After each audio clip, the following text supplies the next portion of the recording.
Vamos abrir a Escritura, meus irmãos, na primeira carta do apóstolo Paulo aos Coríntios.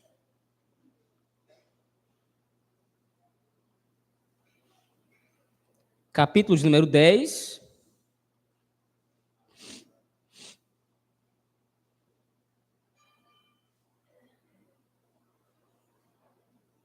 Primeira carta do apóstolo Paulo aos Coríntios, capítulo de número 10.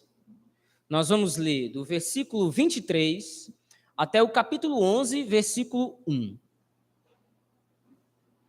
Primeira carta do apóstolo Paulo aos Coríntios, capítulo 10, do versículo 23 até o capítulo 11, versículo 1.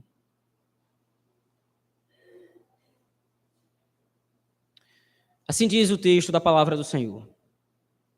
Todas as coisas são lícitas, mas nem todas convêm.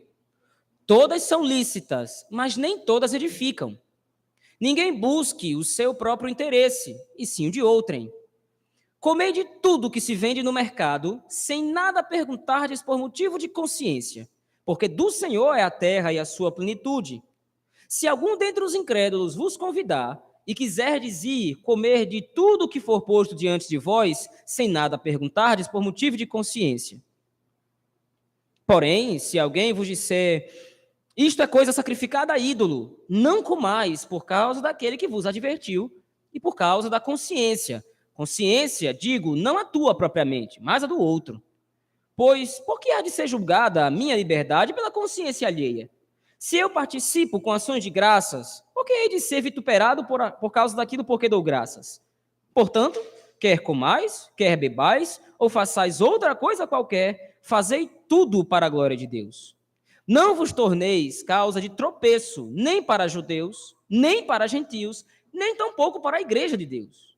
Assim como também eu procuro em tudo ser agradável a todos, não buscando o meu próprio interesse, mas o de muitos, para que sejam salvos. Sede meus imitadores, como também eu sou de Cristo. Amém, irmãos. Vamos orar ao Senhor nosso Deus. Pai poderoso, nós temos lido o texto sagrado. Temos lido a tua palavra que é boa, perfeita e agradável, porque revela a tua vontade. E nós te suplicamos agora, Senhor, que o Senhor nos ilumine o entendimento para que possamos compreender esse texto. Aplica o texto no nosso coração, nos exorta, nos repreende, nos consola, para a tua honra e para a tua glória, Senhor, e benefício nosso. É assim que te rogamos, no nome poderoso e bendito de Jesus Cristo, teu Filho. Amém. Meus irmãos, no texto anterior, no versículo 1 até o versículo 22 desse capítulo 10, o apóstolo Paulo exortou duramente a igreja de Corinto com relação à tentação que aquela igreja sentia de copiar ou de viver como mundanos, ao que o apóstolo Paulo chama no versículo 14 de idolatria. E nós vimos aqui que o conceito de idolatria, segundo definiu o apóstolo Paulo, abrange muito mais coisas do que simplesmente se curvar a um ídolo ou a uma imagem de escultura.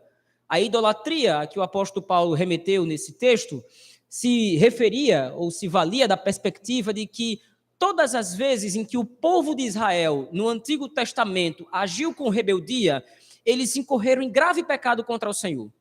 Mesmo tendo sido apresentados a grandes sinais, veja aí, por exemplo, versículos de 1 a 3 do capítulo 10, mesmo o povo de Israel tendo sido apresentado a diversos sinais poderosos que apontavam diretamente para o Senhor Jesus Cristo e para a obra de redenção, o povo de Israel fez pouco caso desses sinais, a travessia do Mar Vermelho, a nuvem que os cobria no deserto, o maná e a água que brotou da rocha. Mesmo Israel, no Antigo Testamento, vendo tudo isso, muitos dentre o povo foram idólatras, cobiçaram coisas más, praticaram a imoralidade e puseram o Senhor Deus à prova. Ao que o apóstolo Paulo, então, exorta a igreja de Corinto a não ceder à tentação de se comportarem como pagãos ou como ímpios, mas que eles deveriam andar em santificação, e a razão para isso é que eles foram unidos ao Senhor, tanto quanto o povo de Israel foi unido através desses mesmos sinais do Antigo Testamento. Assim como a travessia do Mar Vermelho, o maná que caiu do céu, a água da rocha e a nuvem apontavam para Cristo e para o relacionamento íntimo que o povo no Antigo Testamento tinha com o Senhor, a própria ceia do Senhor, pão e vinho, a Eucaristia, apontava para a união do povo, da Igreja de Cristo, com o próprio Senhor. E por causa disso, então, eles deveriam fugir da idolatria, do paganismo e do mundanismo. Agora, a partir do versículo 23, peço que você olhe ao texto comigo, observe o texto comigo, por favor. O apóstolo Paulo, ele vai retomar um assunto que ele trabalhou anteriormente. Ele trabalhou a questão da liberdade cristã ao longo de todo o capítulo 8 e ao longo do capítulo 9, fazendo algumas aplicações específicas. No capítulo 8, o apóstolo Paulo levou em consideração ou expôs para a igreja a necessidade de que muitos irmãos mais experientes e mais maduros na fé se restringissem ou abrissem mão de algum direito por causa de irmãos mais fracos ou com a consciência mais fraca. Possivelmente o apóstolo Paulo se refere aqui a novos convertidos ou a irmãos que não entendiam muito bem que tipo de relação o cristão tinha, por exemplo, com carnes que eram sacrificadas a ídolos. Isso é um problema, ou era um problema muito sério na igreja de Corinto, porque esses novos convertidos, ou esses irmãos, não sabiam muito bem se podiam comer desse tipo de alimento ou não, porque eles achavam que a carne que era oferecida nos mercados, e que por sua vez era oferecida a deuses falsos, era inapropriada para o cristão. Ao que o apóstolo Paulo vai responder no capítulo 8 que não é bem assim. A carne, mesmo que ela tenha sido oferecida a ídolo, ela não é imprópria para o cristão, porque o ídolo não é nada. Todas as coisas pertencem ao Senhor e a Cristo. Porém, em determinado momento, é preferível, como ele diz, à luz do capítulo 8, versículo 13, que um irmão abra mão de fazer essa refeição ou de fazer qualquer outra coisa que venha, de repente, a colocar em dúvida a consciência desse irmão mais fraco. No capítulo 9, o apóstolo Paulo trabalhou a abnegação. Não é somente a questão de abrir mão de certos direitos, mas o cristão deve entregar-se totalmente à causa do evangelho para que o evangelho não seja obstruído, o que inclui, naturalmente, abrir mão de alguns direitos. O apóstolo Paulo, então, agora, no capítulo 10, versículo 23, retoma esse mesmo princípio. Veja aí, por favor, o versículo número 23. Esse versículo, especificamente, ele é uma repetição de uma outra expressão que o apóstolo Paulo usou no capítulo 6. Veja aí o versículo 23. Todas as coisas são lícitas, mas nem todas convêm. Todas são lícitas, mas nem todas edificam. Se você voltar comigo, por favor, ao capítulo 6, no versículo número 12, nós vamos encontrar praticamente a mesma expressão registrada naquele texto. Capítulo 6, versículo 12, o apóstolo Paulo diz: todas as coisas me são lícitas, mas nem todas convêm. Todas as coisas me são lícitas, mas eu não me deixarei dominar por nenhuma delas. Naquele texto, especificamente, no capítulo 6, o apóstolo Paulo tratou da questão da imoralidade. Muitos na cidade de Corinto estavam se entregando a relacionamentos sexuais imorais ou a práticas imorais, porque eles achavam que todas as coisas eram possíveis para o crente, que não haveria nenhum tipo de restrição existente para o crente. O apóstolo Paulo vai dizer, então, que, olha, é possível, à luz humana, ou à luz do entendimento humano, que todas as coisas sejam possíveis. A melhor tradução para a palavra lícita, como nós vimos à luz daquele texto, é possível. Todas as coisas são, de fato, possíveis. Se você quiser ser imoral sexualmente ou em qualquer área da vida, você vai fazer. Se você quiser pecar, você vai fazer. Então, sim, todas as coisas são possíveis, mas nem todas, como ele agora repete no versículo 23 do capítulo 10, nem todas essas coisas edificam. E esse é o objetivo principal do que o apóstolo Paulo coloca aqui, a partir desse versículo 23.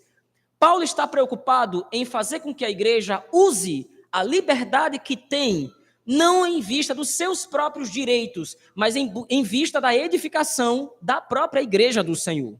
Como ele coloca, então, a partir do próprio versículo 24. Veja aí comigo, por favor. Ninguém busque o seu próprio interesse, e sim o de outrem. O ponto em questão é que, nesse texto especificamente, o apóstolo Paulo vai trabalhar uma dinâmica que aparentemente é contraditória.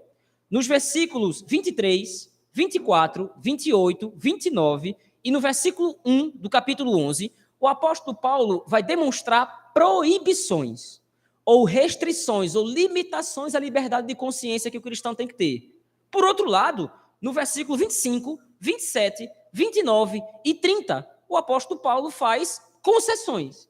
Ele permite algumas coisas para os cristãos, como nós vamos ver a partir de agora. A partir do versículo 25, analise comigo, por favor. Ainda o apóstolo Paulo está trabalhando aqui as questões relativas ao alimento que era sacrificado ao ídolo. Como nós vimos anteriormente, como acabei de falar, era uma questão muito difícil para os coríntios, porque a cultura ao redor promovia esse tipo de coisa, haviam muitos sacrifícios a deuses pagãos e a ídolos, e as carnes, o alimento, ou os animais que eram oferecidos aos deuses, a carne desses alimentos, ou a carne desses sacrifícios, elas eram levadas para os mercados públicos ou para os mercados da cidade para serem comercializadas. E todas as pessoas compravam essa carne, sabendo que essa carne vinha muitas vezes dos templos de ídolos pagãos. E agora o apóstolo Paulo diz aqui no versículo 25, olha, comam de absolutamente tudo, ou comam de tudo que se vende no mercado, sem nada perguntardes por motivo de consciência. A palavra perguntardes aí, que aparece no texto, é um exame criterioso. A ideia do apóstolo Paulo é que, de repente, um cristão ia ao mercado público e comprava lá a carne que era oferecida a ídolo. E o apóstolo Paulo diz, olha, você não precisa ter nenhum tipo de receio ao comprar esse tipo de carne. Você não precisa ter nenhum tipo de receio ou nenhum tipo de restrição. Compre a carne naturalmente, sem ter nenhum tipo de peso na consciência. E qual é a justificativa? Veja aí, a partir do versículo 26, por que o cristão poderia ir ao mercado e comer de tudo que estava lá sendo oferecido? Porque de Deus, do Senhor, é a terra e a sua plenitude. O apóstolo Paulo, no versículo 26, está citando o texto do Salmo 24, versículo 1. Naquele texto, o Rei da Glória, ali prefigurado por Davi, o Rei da Glória está entrando no seu santuário, ou está entrando no seu palácio, e ele está sendo reverenciado como aquele que venceu todos os seus inimigos e está sentando agora no seu trono de majestade. Se nós levarmos em consideração que o texto do Salmo 24 é uma figura ou é um retrato do Senhor Jesus Cristo, o que o apóstolo Paulo está dizendo aqui é muito mais sério ou muito mais profundo. Cristo, o Senhor Jesus, na sua obra de sacrifício, na sua obra expiatória, ele não estava redimindo somente os crentes. Ele não estava redimindo somente a nós. Mas Cristo, na sua obra expiatória, estava promovendo ali a restauração de toda a criação. Porque toda a criação pertence ao Senhor. E o pecado havia afetado toda a criação. Logo, quando o apóstolo Paulo diz aqui que o cristão em Corinto podia comer de tudo que era oferecido, porque do Senhor é a terra e a sua plenitude, ele está apontando não somente para o que disse Davi no Salmo 24, mas ele está apontando para todo o caráter redentivo da obra do Senhor Jesus Cristo. Quando Cristo derramou o seu sangue na cruz, ele não estava simplesmente pagando os pecados do povo. Ele estava, como disse antes, promovendo a restauração de toda a criação e publicando que toda a criação pertence ao Senhor.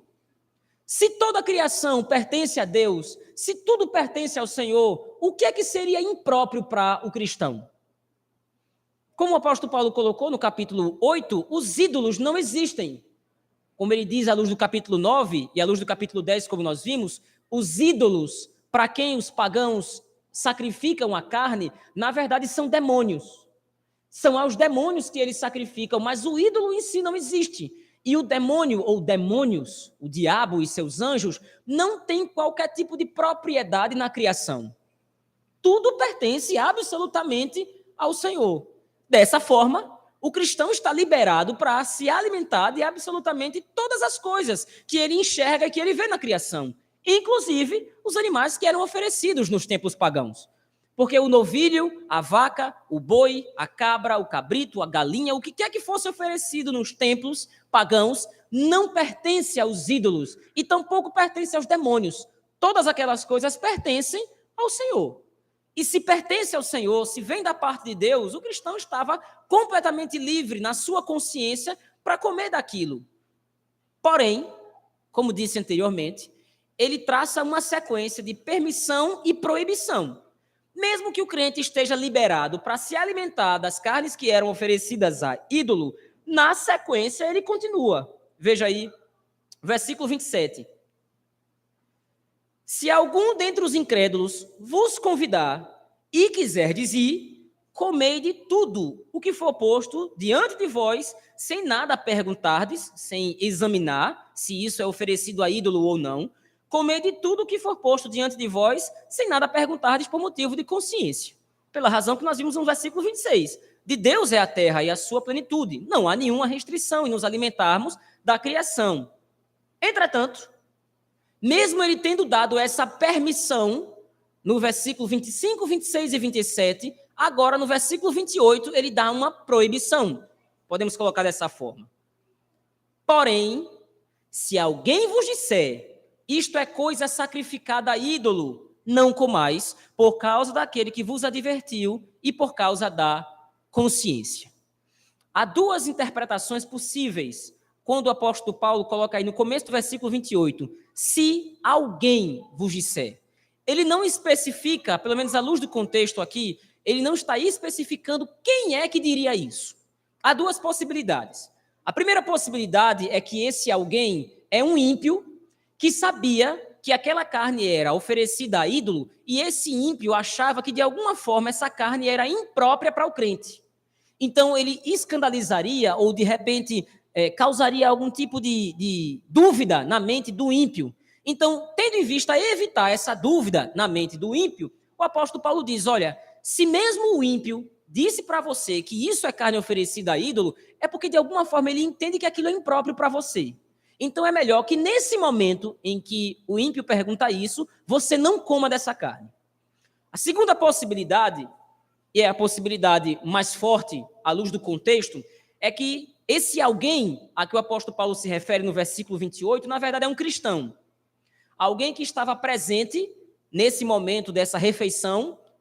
Dois cristãos foram convocados ou convidados para se alimentar na casa de um ímpio, e chegando lá, um dos cristãos diz ao outro, olha, não sei se a gente de repente pode comer isso aqui, porque isso aqui é carne oferecida a ídolo.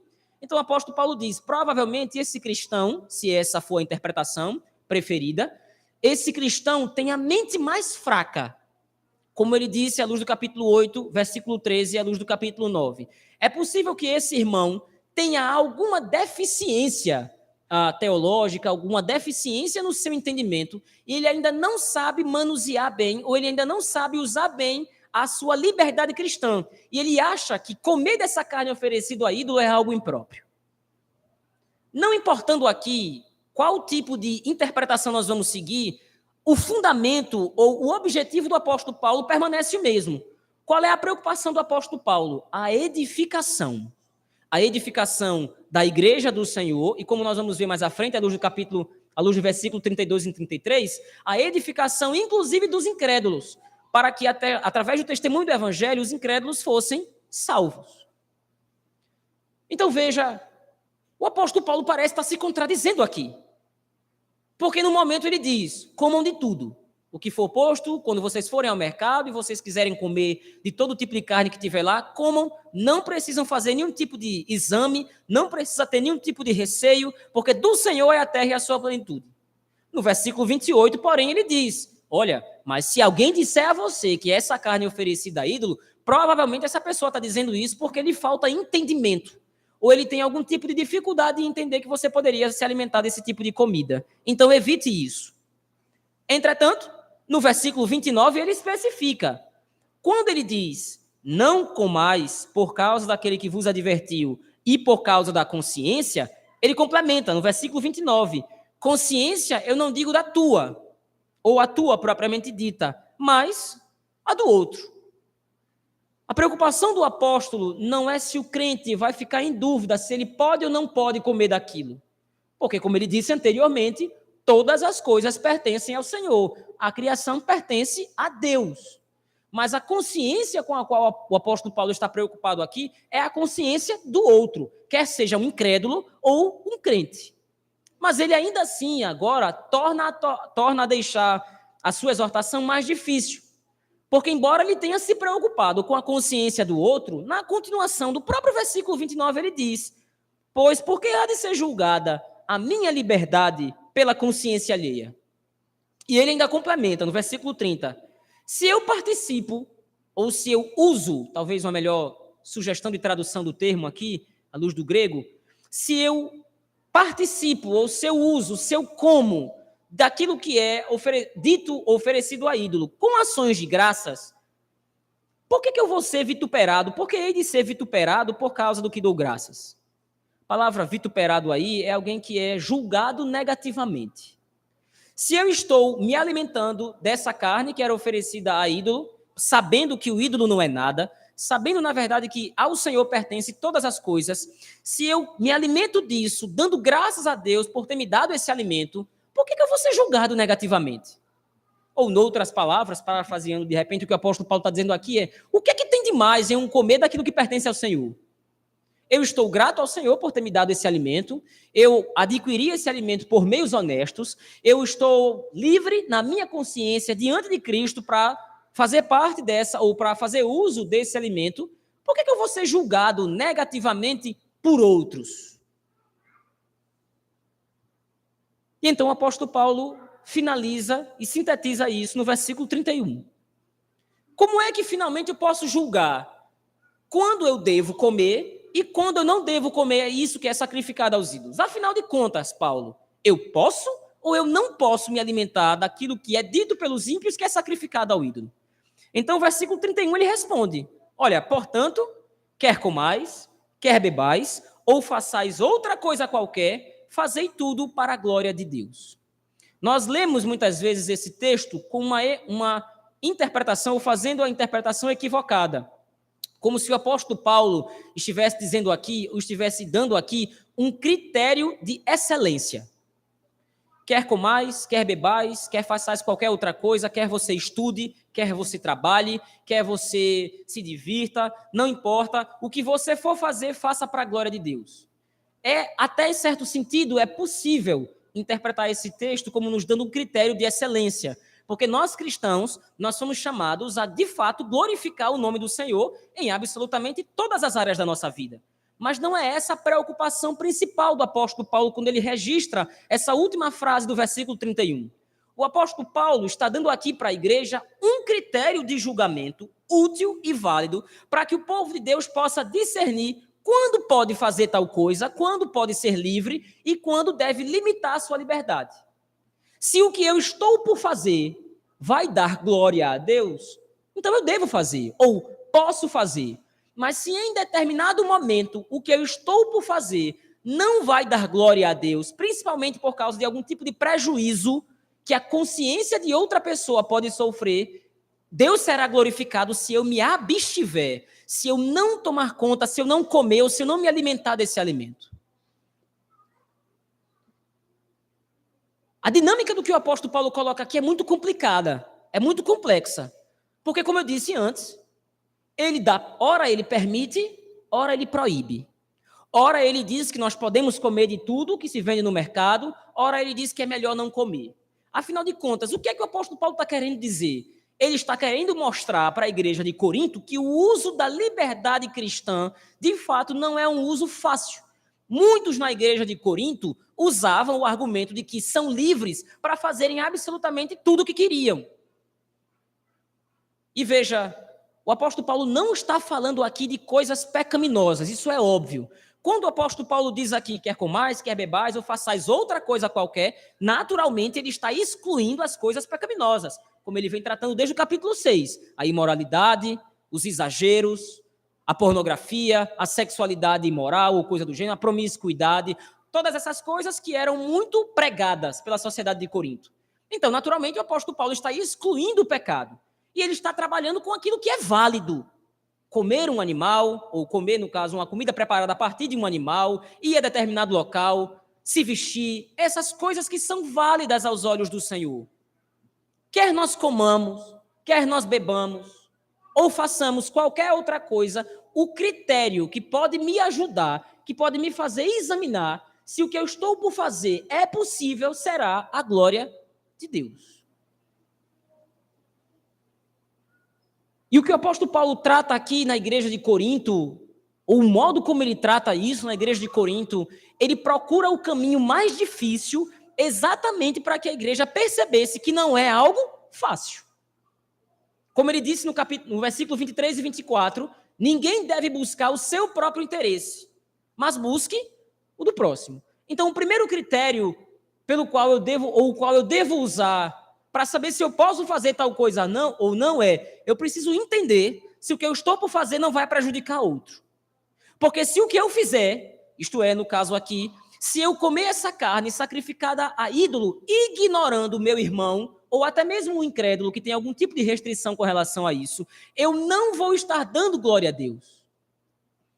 Eu vou estar ferindo a consciência do irmão.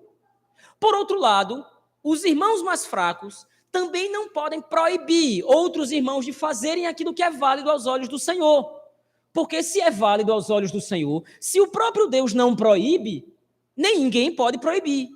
Se o próprio Deus deu à igreja algum tipo de liberdade para escolherem o que vão comer, o que vão beber, o que vão vestir, o que vão escutar, o que vão fazer, se o próprio Deus concedeu essa liberdade, então nós somos verdadeiramente livres. Mas qual vai ser o juiz, ou qual vai ser o critério último do que eu estou por fazer? Se o nome do Senhor será glorificado.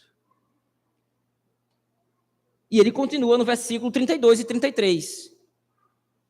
Depois de ter dado esse critério sábio, através do qual a igreja de Corinto pode usar a sua liberdade, ele diz: não vos torneis causa de tropeço, nem para judeus, nem para gentios, a palavra gentios aqui são aqueles que não são crentes, nem para judeus, nem para gentios, nem tampouco para a igreja de Deus. E como é que ele pode fazer isso? Como é que o crente pode evitar ser causa de tropeço? Como ele diz no versículo 33 e no versículo 1 do capítulo 11. Assim como também eu procuro em tudo ser agradável. A palavra agradável que aparece aqui, a palavra que o apóstolo Paulo usa é como se ele se acomodasse às pessoas à sua volta. O apóstolo Paulo se adapta à realidade de onde ele está vivendo.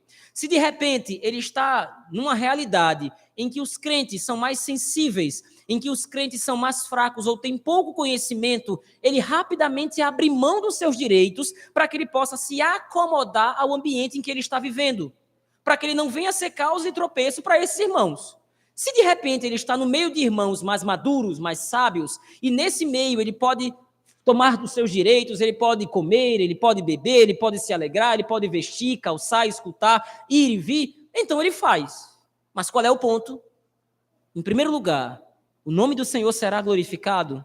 Segundo, será que eu não estou ferindo a consciência de outros ao meu redor? Será que de repente eu não posso estar levando o meu irmão à dúvida, à confusão na fé ou algo do gênero? E ele próprio agora se dá como exemplo.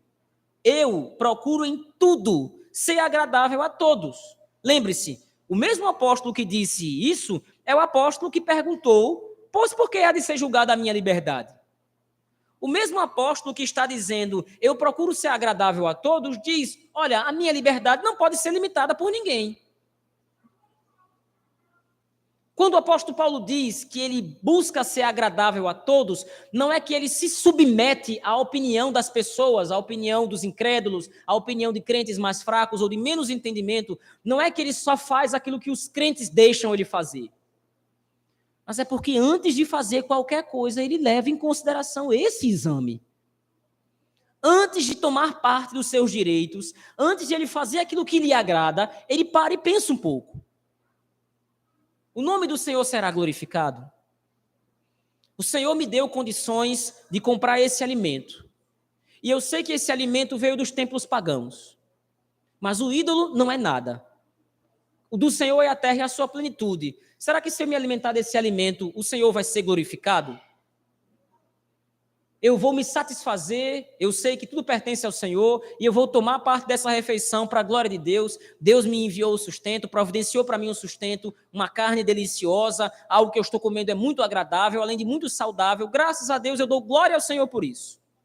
Mas e se de repente, se alimentar desse mesmo alimento for prejudicar outro irmão, é melhor que ele se abstenha disso. E aí no final, no versículo 11, ele diz: sede meus imitadores, como também eu sou de Cristo. A palavra imitador, aí, a palavra imitar, o verbo imitar, no grego antigo tem a ver com mímica. Os atores romanos, às vezes, ou os atores grego-romanos, quando estavam no teatro, nos anfiteatros, uma parte ou um aspecto da peça de teatro era a mímica. As pessoas copiavam os gestos da outra. E os atores copiavam os gestos de quem ele estava vendo, ou coisa do gênero. Então o apóstolo Paulo usa essa ideia. Olha, me imitem, ou façam mímica comigo, como eu estou fazendo mímica com Cristo. E por que o apóstolo Paulo usa a si mesmo como exemplo e depois remete a Cristo? Porque Cristo é o maior exemplo do que ele está ensinando aqui.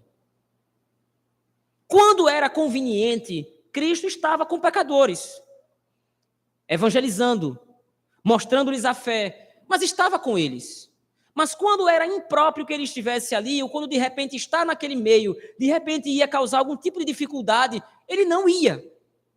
Ele buscava se isolar. Cristo é o maior exemplo do uso da liberdade para a glória de Deus. Ele abriu mão de toda a sua liberdade, ele abriu mão de tudo que tinha para ter em mente, ou para ter em vista como maior objetivo dar glória a Deus. Ele abriu mão da sua majestade, abriu mão do seu trono, abriu mão da adoração que recebia no céu, abriu mão de todas essas coisas para que o interesse do Pai fosse atendido. Da mesma forma como Cristo agiu, o apóstolo Paulo agia. Ele não buscava, em primeiro lugar, o seu interesse. Ele não buscava, em primeiro lugar, usar os seus direitos de cristão livre que tinha. Ele buscava, em primeiro lugar, ser agradável a todos, mas de maneira livre. O apóstolo Paulo usa aqui a consciência como o fundamento disso. Se eu faço algo, ou pelo menos, entenda isso aqui, se eu deixo de fazer algo simplesmente por causa da consciência do meu irmão, mas eu não estou satisfeito em abrir mão do meu direito, eu não estou fazendo absolutamente nada. Se eu sei que posso fazer determinada coisa, e eu não faço por causa do irmão A, do irmão B e do irmão C, mas eu estou descontente com isso, eu queria muito fazer, mas eu só não faço por causa do irmão A, porque ele não compreende muito bem. Se ao invés de nutrir no seu coração satisfação em ser agradável ou acomodar seu irmão para o triunfo do evangelho, para o triunfo do testemunho, se você se sente pesar em não usar os seus direitos, as suas prerrogativas, você não está fazendo absolutamente nada. Você só está deixando de fazer. O apóstolo Paulo aqui não usa a abstinência como uma corrente para aprisionar os crentes a eles não fazerem nada. A consciência que o apóstolo Paulo usa aqui é uma vontade que brota no coração do crente de edificar o seu irmão. E se essa edificação exigir que eu me abstenha de alguma coisa, eu preciso estar feliz com isso. Até que o meu irmão possa, por conta própria, chegar ao entendimento de que nós somos livres, de que nós estamos em Cristo, de que do Senhor é a terra e a sua plenitude, até que nós cheguemos à edificação desse irmão, é melhor que nós nos abstenhamos de algumas coisas. Não por força de obrigação, mas para ver os nossos irmãos devidamente edificados. O texto de 1 Coríntios, capítulo 10, versículo 23 a 11, versículo 1, meus irmãos, nos demonstra que a liberdade cristã é um assunto muito complexo. E não é propositadamente, ou não é levianamente que é um assunto complexo. De forma que esse texto tem para nós pelo menos duas aplicações básicas. A primeira delas é de que o exercício da liberdade cristã consiste de uma dinâmica muito complexa entre o posso e o não devo. Nós estamos muito acostumados com respostas prontas. Pastor, posso fazer isso? Pastor, posso fazer aquilo? Pastor, não posso fazer isso. O que é que eu posso e o que é que eu não posso fazer? Nós estamos acostumados a ter respostas prontas, mas nem sempre há respostas prontas e tão fáceis assim. É necessário que em muitos momentos da nossa vida nós tenhamos discernimento de saber o que é possível fazer, quando é possível fazer e quando não é possível fazer. Nós precisamos entender que é uma obrigação cristã o desenvolvimento da maturidade, tendo em vista principalmente o uso correto da liberdade. Isso não é um assunto fácil. Não adianta se esconder atrás da libertinagem. Olha, pastor, do Senhor é a terra, é a sua plenitude, eu posso fazer todas as coisas, tudo está ao meu alcance. O Senhor Jesus Cristo, quando redimiu o cosmos, redimiu absolutamente tudo, então eu posso fazer o que me der na telha, entre aspas, pelo menos dentro daquilo que é permitido. Eu posso fazer todas as coisas. Não adianta se esconder atrás da libertinagem.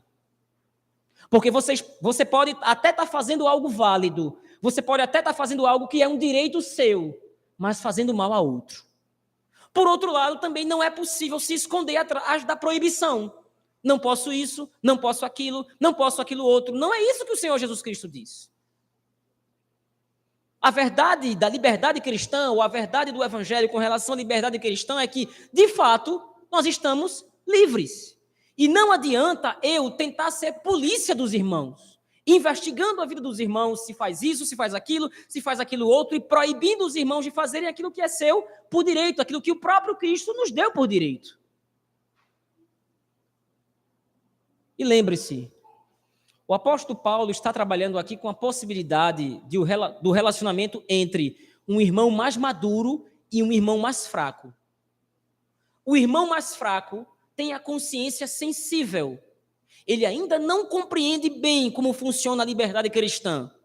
Ele ainda não compreende bem o que é possível um cristão fazer, ou o que é permitido um cristão fazer e o que não é permitido. Porém, o irmão mais fraco precisa um dia deixar de ser irmão mais fraco. Os irmãos mais sábios, os irmãos mais experientes, devem, em algumas circunstâncias, se absterem de ter algum direito, de usufruir de algum direito. Mas não para sempre.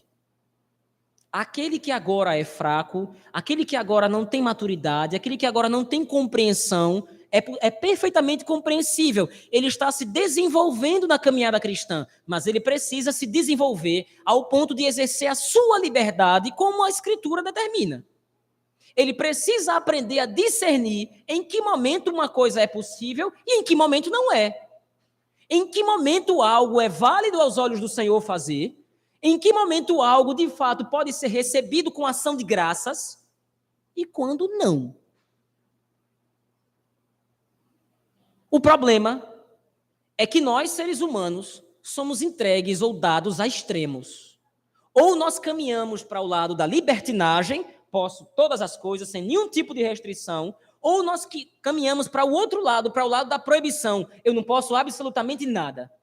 O ser humano nunca se equilibra no texto bíblico, como o caso de 1 Coríntios capítulo 10, 23 a 11 e 1 aqui. Nós raramente conseguimos caminhar de maneira equilibrada entre o posso e o que não convém. Entre o posso e o que não posso fazer. Ou pelo menos momentaneamente não posso fazer. Em segundo lugar, como nós vimos, o crivo último que nós precisamos usar para tomar decisões na nossa vida é se aquilo que nós estamos por fazer vai de fato dar glória a Deus. Quer nós comamos um prato bem preparado, como inclusive é demonstrado no próprio texto, quer nós nos alimentemos de uma comida exótica ou coisa do gênero, de um prato bem preparado, quer nós bebamos uma boa bebida, quer nós vistamos uma boa roupa, quer nós frequentemos um bom lugar, quer nós façamos qualquer coisa dessas. Tudo precisa ser examinado à luz da glória de Deus. O nome do Senhor será glorificado? Será que me alimentando dessa comida, bebendo dessa bebida, vestindo essa roupa, frequentando esse lugar, será que o nome do Senhor de fato vai ser glorificado através da satisfação do meu coração em dar graças ao Senhor por ter criado todas as coisas? Ou será que de repente, usando isto, comendo isto, bebendo aquilo, vestindo isto, indo àquele lugar, saindo dali, indo para lá, será que isso de fato não vai ferir a consciência de um irmão? O peso da glória de Deus é que vai nos fazer ter a compreensão e a maturidade necessária do que fazer, quando fazer e como fazer. Não existe uma fórmula mágica, não existe uma fórmula pré-pronta que vai ensinar você para você discernir qual é a vontade de Deus, como muitos fazem. Como era feito, por exemplo, no Antigo Testamento. Como é que eu sei a vontade de Deus? Vamos consultar o Urim e Tumim, que eram 2 pedras que havia na estola sacerdotal. Nós vamos lançar sorte e nós vamos tentar entender ou identificar como é que Deus quer que nós façamos tal coisa. Isso não existe mais. Era um meio retrógrado, era uma sombra no Antigo Testamento de como o povo fazia para consultar o Senhor. Mas agora, nós temos Cristo, nós temos a luz do Evangelho de maneira mais abundante, nós temos a Escritura, essa que nos pode dar conhecimento, essa que nos pode dar maturidade para nós entendermos o que é que nós podemos fazer e o que é que nós não podemos fazer em determinados momentos. O problema é que ser maduro dá trabalho. Ser maduro exige uma vida de oração. Ser maduro exige de nós uma vida de leitura constante da Escritura. Para que a mente de Cristo, como o próprio apóstolo Paulo coloca no capítulo 2, para que a mente de Cristo seja mais profundamente desenvolvida em nós. Nós não podemos, como disse antes, nos refugiar atrás da libertinagem, nem devemos nos refugiar através do legalismo. O ponto em questão é: a glória do Senhor vai aparecer?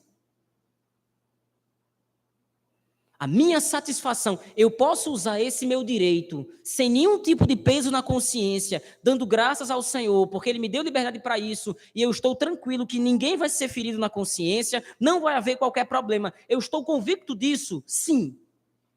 Então faça. E dê graças ao Senhor por poder fazer isso. Use de toda a criação. De Deus é a terra e a sua plenitude. E Cristo redimiu todas as coisas. Mas se há alguma dúvida,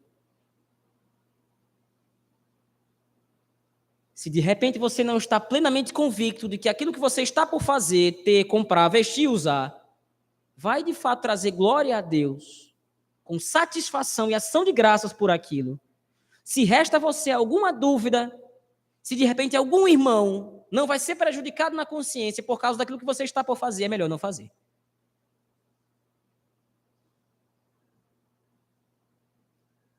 A maturidade cristã é desenvolvida aos poucos. Leva uma vida inteira para desenvolvê-la. Mas nós devemos persegui-la. Nós devemos compreender que o caminho é difícil, até que nós possamos, com sabedoria, discernir as coisas, ter domínio próprio, ter clareza nas decisões. Tudo isso leva tempo, mas o Espírito Santo age na sua igreja, mediante a palavra, munindo a sua igreja de todas as ferramentas necessárias para que nós vivamos de fato para a glória de Deus. Mas lembre-se, o mesmo apóstolo que disse: comei de tudo que vos for posto diante de vós, é o mesmo que diz: é melhor você não se alimentar disso se alguém, de repente, lhe advertiu de alguma coisa. A vida cristã, a liberdade cristã transita entre esses dois polos, o sim e o não. Se nós estamos insatisfeitos com um ou com o outro, nós não temos vivido para a glória de Deus. Como disse anteriormente, se nós só não fazemos uma coisa por obrigação e não por amor a Deus ou edificação à igreja, não adianta de nada essa sua abstenção. Por outro lado, se você faz o que deseja fazer, o que dá na telha, sem nenhum tipo de percepção da glória do Senhor, você também não está dando glória ao Senhor. Seja sábio, seja prudente no uso da sua liberdade. Sim, de Deus é a terra e a sua plenitude. Mas lembre-se, você deve levar em consideração não o seu próprio interesse em primeiro lugar, mas sim o do outro. Eu quero concluir aqui, meus irmãos. Quando o apóstolo Paulo se via livre para dar graças ao Senhor, comendo, vestindo, indo, vindo ou fazendo qualquer outra coisa, ele fazia isso, sem nenhum tipo de pesar na consciência. Porém, quando o apóstolo Paulo chegava num ambiente, ou quando de repente ele estava numa situação em que usar de seus direitos, usar de sua liberdade cristã, de repente era inconveniente, ele abria facilmente a mão disso, Porque o alvo do apóstolo Paulo, o alvo do crente em Cristo é dar glória ao Senhor. Que nós possamos rogar a Deus, que nós tenhamos essa maturidade e essa compreensão. Se eu preciso abrir mão de um direito, que seja glória a Deus. Se eu posso usar os meus direitos, que seja glória a Deus. Mas que a glória do Senhor seja o juiz último das nossas decisões. Vamos orar, Senhor nosso Deus, meus irmãos. Pai poderoso, de maneira muito complexa, mas também de maneira muito direta, o Senhor demonstra que o uso da liberdade cristã não é algo fácil, não é algo simples, mas exige de nós maturidade, compreensão, temor do Senhor. Nos dá essas coisas, Senhor. Nós somos salvos em Cristo, nós temos a mente de Cristo, nos ajuda a, em determinados momentos, abrir mão dos nossos direitos para que triunfe o Evangelho. Que nós possamos fazer isso com todo o amor do nosso coração. Se é possível, por outro lado, fazer uso da tua criação, do que quer que seja, de maneira lícita, que nós assim façamos, dando graças ao Senhor, nos regozijando na obra expiatória de Cristo que redimiu e restaurou toda a criação. Mas nos ajuda a ter discernimento para sabermos quando fazer, o que fazer para a tua honra e para a tua glória, Senhor. É assim que nós oramos e rogamos, no nome de Jesus Cristo, teu Filho, nosso Senhor. Amém.